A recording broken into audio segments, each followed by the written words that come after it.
رب العالمين جل وعلا في الرشاد محمد رسول الله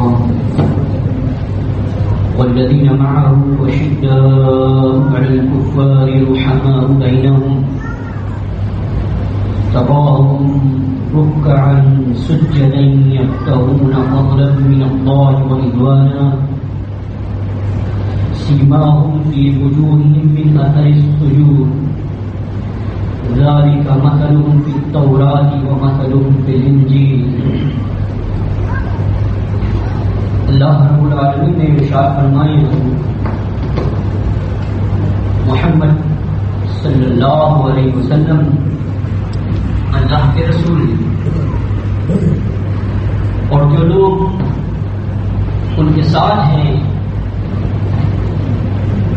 وہ آپس میں رحیم ہیں، شفیق ہیں، آپس میں بے حد نرم ہیں، اور کافروں کے مقابلے میں وہ بہت زیادہ سخت ہیں. نبی آپ انہیں دیکھیں گے کبھی وہ رکوع کی حالت میں ہیں تو کبھی وہ سجدے کی حالت میں. غرض و غایت مجمع نظر بحث یہ ہے کہ وہ اپنے رب کا فضل اور اس کی خوشنودی کے متلاشی ہیں. ان کے چہروں پر سجود کے نشان موجود ہیں. یہ وہ لوگ ہیں کہ جن کی مثالیں توریت میں بھی موجود ہیں، انجیل میں بھی موجود ہیں، اور اس کتاب ذیشان قرآن مجید فرقان حمید میں بھی موجود ہے.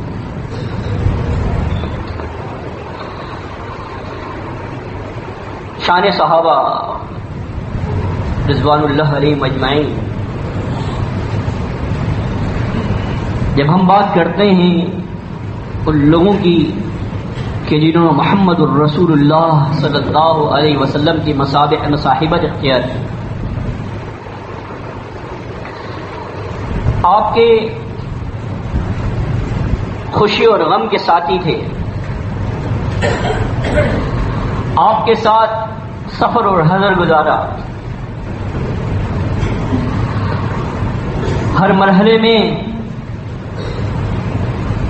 آپ کے ساتھ رہے، پیش رہے. گویا کہ اللہ رب العالمین نے اپنے برگزیدہ بندوں کو ایک دور ایسا تھا کہ جس میں نبی آخر الزماں احمد مجتبیٰ محمد مصطفیٰ صلی اللہ علیہ وسلم کی معیت اور آپ کی مصاحبت میں جمع کر دیا تھا. اب کبھی ایسے لوگ پیدا ہونے والے نہیں ہیں، لیکن جس چیز نے ان کو رفعت بخشی، جس چیز کے باعث ان کو اللہ کا تقرب حاصل ہوا، جس کی وجہ سے آج ان کا ذکر جمیل ہم کرتے ہیں، وہ کیا ہے؟ وہ در حقیقت اللہ رب العالمین سے مضبوط تعلق ہے. اللہ رب العالمین کا بہترین تقرب ہے. ہم یہ دیکھیں کہ ہمارا جو تعلق ہے دوسروں کے ساتھ کیسا ہے اور اپنے رب کے ساتھ کیسا ہے. جب کبھی بھی یہ تقابل ہم کریں گے تو ہم اپنے آپ کو کس جگہ پائیں گے؟ یہ ہم میں سے ہر ایک شخص اس وقت فیصلہ کر سکتا ہے جب کبھی وہ اپنے لیے وقت نکالے. دیکھیے ہمارے پاس وقت ہے اپنے دوستوں کے لیے، اپنے احباب کے لیے، اپنے رشتہ داروں کے لیے، ملنے جلنے والوں کے لیے، عجیب قسم کی محفلوں کے لیے. لیکن اگر ہمارے پاس وقت نہیں ہے تو اپنے لیے وقت نہیں. اور خالصتاً میں یہ بات کر رہا ہوں ان لوگوں کے لیے کہ جو چاہتے ہیں کہ اللہ سے لو لگائیں، جو چاہتے ہیں کہ صحیح معنوں میں اپنی زندگی اخلاص کے ساتھ خالص اللہ کی عبادت کرتے ہوئے گزاریں، ان کی بات کر رہا ہوں. ان لوگوں کی تو بات ہی نہیں کر رہا کہ جنہوں نے دنیا پرستی اور مادیت پرستی کو اختیار کر لیا ہے. میں ان لوگوں سے مخاطب ہوں کہ جو اس بات کی گواہی دے چکے ہیں کہ اللہ رب العالمین ایک ہے، اس کی وحدانیت کی گواہی دے چکے ہیں، اور محمد الرسول اللہ صلی اللہ علیہ وسلم کو اللہ کا رسول، اس کا پیغمبر تسلیم کر چکے ہیں. میں ان لوگوں سے مخاطب ہوں. ہمیں چاہیے کہ ہم یہ دیکھیں کہ جس قدر تعلق ان کا تھا اللہ سے، ہمارا کس قدر تعلق ہے. بات ہے یہی کہ تعلق جڑتا کیسے ہے رب سے. سب سے پہلے رکوع اور سجود کا تذکرہ آتا ہے کہ جناب بات یہ ہے کہ ہمارے رکوع اور سجود کس قدر ہمیں اللہ سے قریب کر رہے ہیں. اور وہ لوگ کہ جب عبادتیں کرتے تھے ابو بکر صدیق رضی اللہ تعالیٰ عنہ، جب انہوں نے ایک عبادت گاہ اپنے گھر کے صحن میں بنائی تھی، صحیح بخاری میں ہے، تو وہ جب اللہ رب العالمین کے کلام کی تلاوت کرتے اشبار ہو جاتے، زار و قطار روتے. مشرکین کی عورتیں اور ان کے بچے ارد گرد جمع ہو جاتے اور وہ یہ منظر دیکھتے. آخر کار انہیں اس بات پر برانگیختہ کیا مشرکین کو کہ اس چیز نے کہ انہیں مکہ سے نکال دیا جائے. آپ یہ دیکھیں کس بنیاد کے اوپر ان کو مصیبتیں پریشانیاں جھیلنی پڑ رہی ہیں، اللہ کی عبادت کی وجہ سے. اصل بات یہ ہے کہ جب کبھی بھی ہماری عبادتوں میں وہ چاشنی پیدا نہیں ہوگی، وہ حلاوت پیدا نہیں ہوگی، وہ مٹھاس پیدا نہیں ہوگی کہ جب ہم سلام پھیریں تو ہمیں یہ معلوم ہو، یہ احساس ہو کہ ہم نے کچھ کیا ہے، ہم نے عبادت کی ہے. اور ہم میں سے ہر ایک شخص کے پاس ایک دل موجود ہے، ایک ضمیر موجود ہے، ایک آلہ اللہ رب العالمین نے ہم میں سے ہر ایک شخص کے دل میں رکھ دیا ہے جو یہ بتاتا ہے کہ میرا رب کا تعلق کا لیول کیا ہے. کوئی دوسرا اس بات کو نہیں جان سکتا، لیکن ہمیں سب سے زیادہ فکر دوسرے کی ہوتی ہے. ہمارے پاس وہ آلے موجود ہیں جس سے ہم دوسروں کے ایمان اور تقوی کی جانچ میں مصروف رہتے ہیں، لیکن کاش کہ ہم وہ آلہ دریافت کر لیں کہ جو ہماری خود کی جانچ کرے کہ تم یہ بتاؤ کہ تم نے اللہ کے لیے سجدہ کیا ہے، تم نے اللہ کے لیے رکوع کیا ہے، تم نے اللہ کے لیے قیام کیا ہے. اس قیام اور رکوع اور سجود میں تمہیں رب کے کس قدر قریب کیا؟ کیا اس سے تمہارے میں تبدیلی آئی، معاملات میں تبدیلی آئی؟ کیا تمہارے دل کے اندر ان لوگوں کے لیے کوئی درد پیدا ہوا جو معاشرے کے ستائے ہوئے لوگ ہیں؟ کیا تمہارے دل کے اندر دیانتداری، ایمانداری، راست بازی، سچ گوئی، یہ ساری چیزیں پیدا ہوئیں؟ اور اگر نہیں پیدا ہوئیں تو کیا یہ وہ عبادتیں ہیں کہ جن عبادتوں کو لے کر ہم اپنے رب کے حضور پیش ہو سکیں گے؟ اور اگر یہ وہ عبادتیں نہیں ہیں کہ جو ہمیں رب سے قریب کر دیں تو ذرا سوچیے تو صحیح ہم کر کیا رہے ہیں. اللہ اکبر کی صدائیں بلند ہوں اور مسجدیں خالی ہوں، ہم خواب غفلت کے اندر ہو، تو وہ جو شان صحابہ تھی جنہوں نے تقرب اللہ کا حاصل کیا تھا وہ تو اندھیروں میں چلتے ہوئے مساجد کی طرف آتے تھے. ان کا تو یہ حال تھا. ہمارا کیا حال ہے؟ اگر ہم سے نمازیں وقت پہ نہ پڑھی جائیں، اس کے باوجود ہمارے دعوے بہت بلند ہوں، اگر نمازوں میں ہماری ایمانیات اور تقوی نہ ہو، اس کے باوجود ہم میں بلا وجہ کا گھمنڈ اور تکبر ہو، اگر ہماری جو عبادتیں ہیں وہ ہماری کوشش کرنے کے باوجود اگر ہم کوشش نہ کریں کہ وہ باجماعت نماز سے ادا ہو، اس کے باوجود ہم جو ہے وہ اس بات کے دعوے دار ہوں کہ ہم اللہ کے مسلم ہیں، تو ہم میں سے ہر ایک شخص یہ سوچ سکتا ہے کہ ہم کیا کر رہے ہیں. یہ کوئی بہت بڑا ایسا کوئی فلسفہ نہیں ہے کہ جس کو ہمیں ڈھونڈنے کے لیے بہت مشقت کرنی پڑے گی. ہم میں سے ہر ایک شخص دیکھے کہ جب اس کی کیلکولیٹر پر انگلیاں چلتی ہیں، وہ حساب کتاب لگاتا ہے اور ایک نتیجے پر پہنچتا ہے، تو یہ عبادت اور ریاضت اور تقرب اللہ کے معاملے کے اندر ہم کیوں اپنا حساب کتاب نہیں لگاتے کہ ہم نے کس قدر اللہ کی کتاب کی تلاوت کی، ہم نے کس قدر اس کو سمجھنے کی کوشش کی، ہم نے کس قدر اپنی عبادتوں میں بہتری کی. بات یہ ہے کہ ان کو جو منزلت ملی تھی، ان کی جو قدر و منزلت تھی، اس بنیاد پہ تھی کہ ان کی عبادتیں ایسی تھی کہ جس کی بنیاد پر وہ اللہ کے قریب ہو رہے تھے. کاش کہ ہماری بھی عبادتیں ایسی ہوں. اللہ ہمیں توفیق دے. اقول قولی ھذا واستغفر. الحمدللہ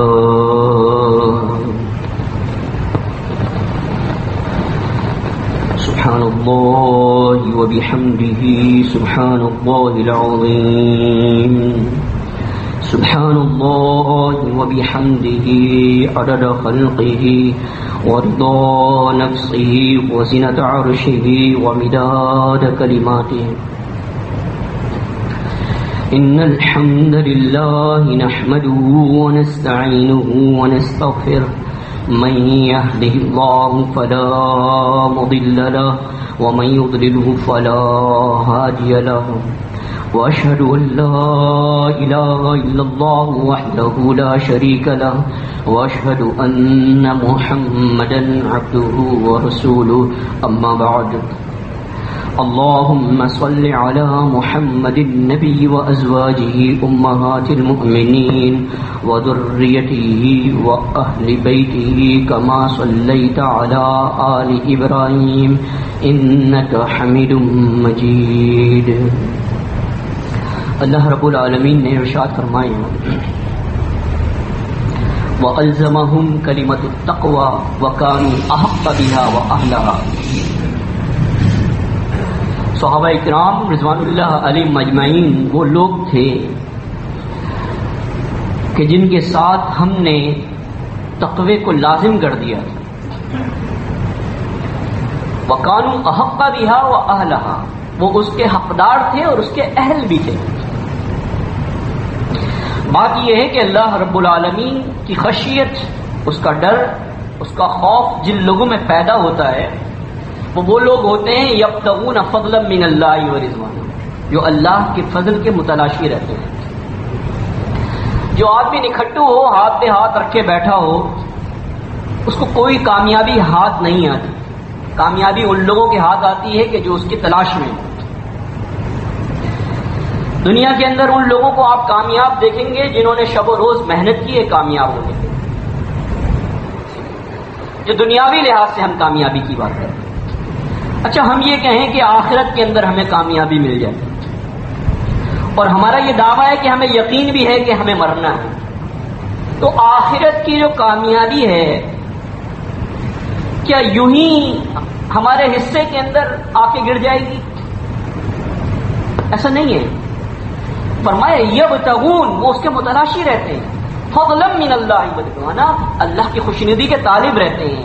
ہم یہ دیکھیں کہ ایک تو معاملہ ہے اللہ کا تقرب اللہ کا جو عبادتوں سے حاصل ہوتا ہے. ایک عبادتوں کا محاصل وہ ہے کہ جو ہمارا اپنا مزاج اور رویہ ہے لوگوں کے ساتھ، اس میں ہماری کیا صورتحال ہے. چونکہ ہم نے عبادتوں سے عاجزی اور انکساری نہیں سیکھی. عبادتوں سے ہمیں جو چیز میسر آیا وہ سختی تھی. عبادتوں سے جو چیز ہمیں ملی وہ جھکاؤ نہیں تھا، بلکہ وہ عبادتیں گویا کہ کبر کا باعث بنی. ہم نے عبادتیں کی اور عبادتیں کرنے کے بعد لوگوں پر وہ لعن و طعن کیا کہ شیطان نے اپنا کام کر کے ہمیں اندر سے یہ بلایا کہ تم سب سے بہتر ہو، لہذا تمہیں مزید کچھ کرنے کی ضرورت نہیں ہے. آج ہم جس مقام پر ہیں ابتری کی، وہ صورتحال یہ ہے کہ ہماری مسجدیں خالی ہیں، لیکن میں نے کہا کہ ہمارے دعوے بہت بڑے ہیں.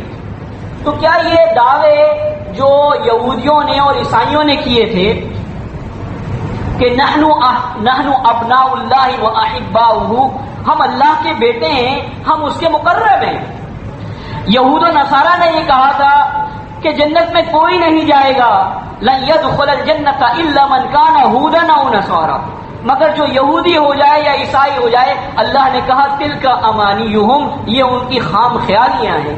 دیکھیے یہ سیلف وشز سے کچھ نہیں ہوگا، یہ خوش فہمیوں سے کچھ نہیں ہوگا۔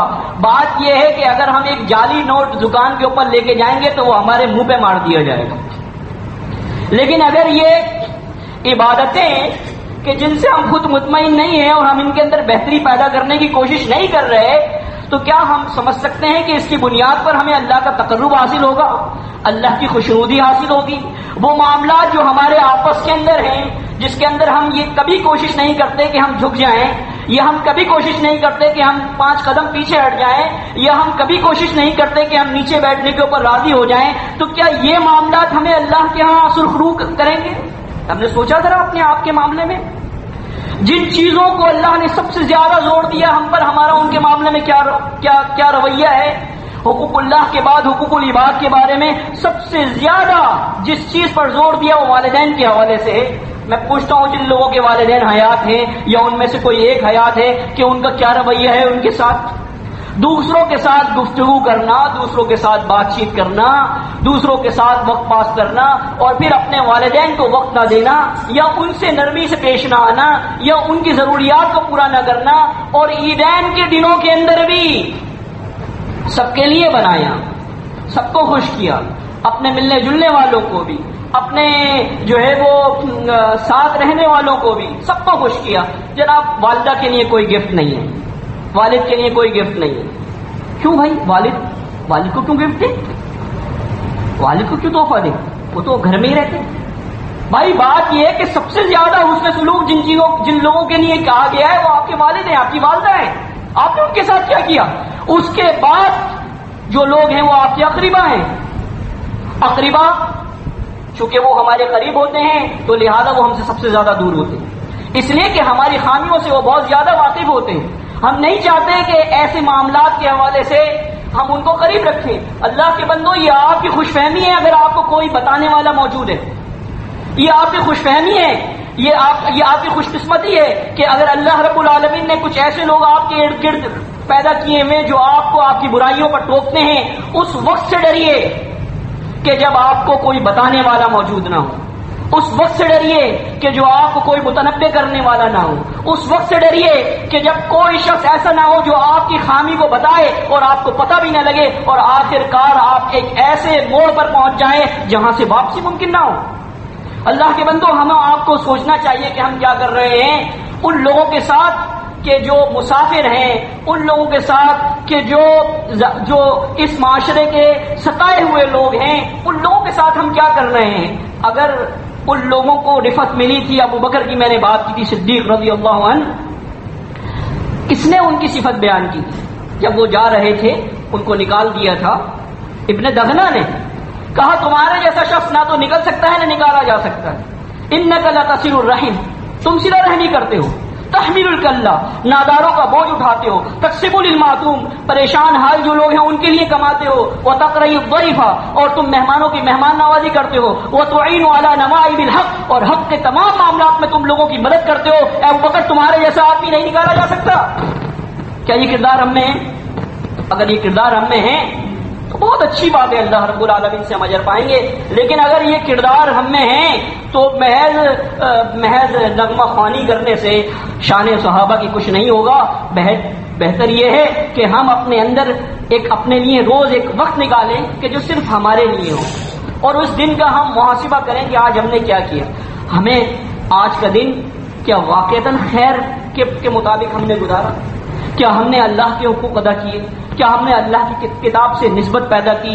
کیا ہم نے اللہ کے بندوں کے ساتھ صلہ رحمی کی؟ اگر یہ سب کچھ ہے تو انشاءاللہ رضی اللہ رب العالمین کے ہاں ہم سرخرو ہوں گے۔ اقول قولی ھذا لی ولکم، استغفر اللہ۔